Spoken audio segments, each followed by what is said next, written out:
Java programming language টিউটোরিয়ালে স্বাগত। এখন আমরা দেখব বিল্ট-ইন মেথড ইউজ করে কিভাবে দুটো স্ট্রিং এর ভ্যালুকে কম্পেয়ার করতে পারি।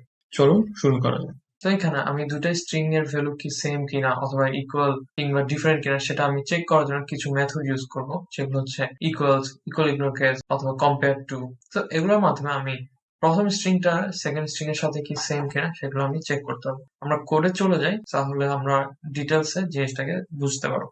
সো আমি এখানে স্ট্রিং 1 এ জাভা নিয়েছি with all small letter, but string 2 তে আমি প্রথমটাকে ক্যাপিটাল রেখে বাকিটাকে স্মল হিসেবে জাভা নিয়েছি। তো আমি যখন স্ট্রিং 1 ইকুয়াল স্ট্রিং 2 চেক করব, তখন হচ্ছে সে আমার দুটোটাকে সে ম্যাচ করে দেখবে এবং আউটপুট ফলস হিসাবে রিটার্ন করবে, কারণ আমার দুটোটা এক্স্যাক্টলি সেম না, একটাতে ক্যাপিটাল লেটার জে থাকার কারণে। বাট আমি যখন str1 dot equals ignore case দিয়ে চেক করব, তখন সে আমার দুটোটাকে সিমিলার কেসে নিয়ে আসবে, অর্থাৎ হয় এটাকেও ক্যাপিটাল নিয়ে ফেলবে ফুল এবং স্ট্রিং 2 কেও ক্যাপিটাল নিয়ে যাবে এবং চেক করবে, অথবা দুটোটাকে লোয়ার কেসে নিয়ে তারপরে চেক করবে। এবং ইন দ্যাট কেস আমার যখন দুটোটা স্ট্রিং সেম ওয়ার্ড আছে, তখন সে আউটপুট ট্রু হিসাবে ডিনোট করবে। তো আমরা এখানে রান করে দেখতে পেলাম প্রথমটাতে ফলস দিল অ্যাজ এক্সপেক্টেড, বিকজ আমার দুইটাই হুবহু সেম না। বাট পরটাতে ট্রু দিয়েছে কারণ পার্শিয়ালি তারা সেম, দুটোটাই সেম ওয়ার্ড, এবং দুটোটাকে যদি আমি কোন একটা কমন কেসে নিয়ে যাই, ইদার সবগুলোকে আপার নিয়ে কিংবা সবগুলোকে আমি লোয়ারে নিয়ে যাই, তখন সে ইকুয়াল হয়ে যাচ্ছে। তো এটা হচ্ছে আমার ইকুয়ালস ইগনোর কেস এবং ইকুয়ালস এর কাজ।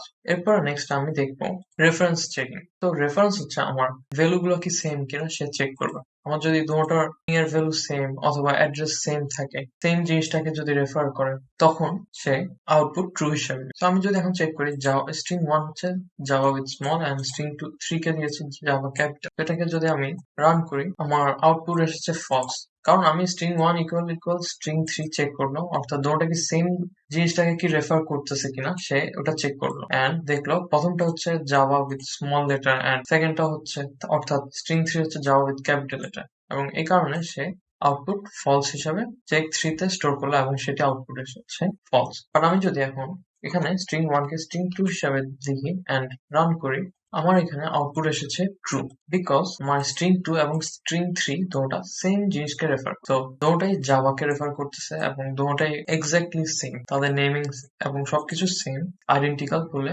তাদের রেফারিংটা ইকুয়াল আসছে রেফারিং আউটপুট। নেক্সট আমরা কম্পেয়ার টু কে চেক করবো। তো কম্পেয়ার টু অপারেটরটা আমার দুটো স্ট্রিং কে ইউনিকোডে কনভার্ট করে এবং সে তখন চেক করে। আমার যদি তো কোয়েশ্চেন আসতে পারে ইউনিকোড জিনিসটা কি বা ইউনিকোডে কেন। ইউনিকোড হচ্ছে আমি যখন কিবোর্ড থেকে কোনো একটা ক্যারেক্টার বা সিম্বলকে প্রেস করি, আমার সেই অ্যালফাবেট বা ওয়ার্ড কিংবা নাম্বারকে, সাপোজ এ বি সি, আমি কোনো একটা কিছু প্রেস করলাম, তো এ যদি প্রেস করি, আমার এ ডিরেক্টলি আমার কম্পিউটারের সিগন্যাল হিসেবে যায় না, আমার কিবোর্ড এ কে একটা কোডে কনভার্ট করে এবং সেই কোডের সিগন্যালটাকে সে কম্পিউটারে পাস করে, এবং আমার কম্পিউটার কিংবা সিপিইউ সেই কোডটাকে সে ডিকোড করে এবং সে বের করে আনে কোন ক্যারেক্টারটা বা কোন সিম্বলটাকে অ্যাকচুয়ালি কিবোর্ড পাস করেছে। তো এই কারণে যখন যে নাম্বারটাতে তারা কনভার্ট করে, সেই নাম্বারটি ইদার আস্কি কোড হতে পারে অথবা ইউনিকোড হতে পারে। এন্ড এখানে কম্পেয়ার টু আমার ইউনিকোডে কনভার্ট করা আমার স্ট্রিং গুলো। সো আমি যখন কম্পেয়ার টু ইউজ করি, সে হচ্ছে আমার স্ট্রিং 1 কেও ইউনিকোডে কনভার্ট করে এবং স্ট্রিং 2 কেও ইউনিকোডে কনভার্ট করে, এন্ড দেন তারা হচ্ছে চেক করে দুইটাকে। আমার যদি স্ট্রিং 1 এর ভ্যালু, অর্থাৎ ইউনিকোড প্রতিটা ক্যারেক্টারের ইউনিকোড ভ্যালু সাম করে, অর্থাৎ জাভা এখানে 4টা আছে, 4টার ইউনিকোডের ভ্যালুটাকে সাম করে এবং সেকেন্ডটাকেও সেম সাম করার পর দুইটাকে চেক করে। আমার যদি প্রথমটা ভ্যালু গ্রেটার হয়, তখন সে একটা পজিটিভ গ্রেটার দেন 0 একটা ভ্যালু রিটার্ন করবে।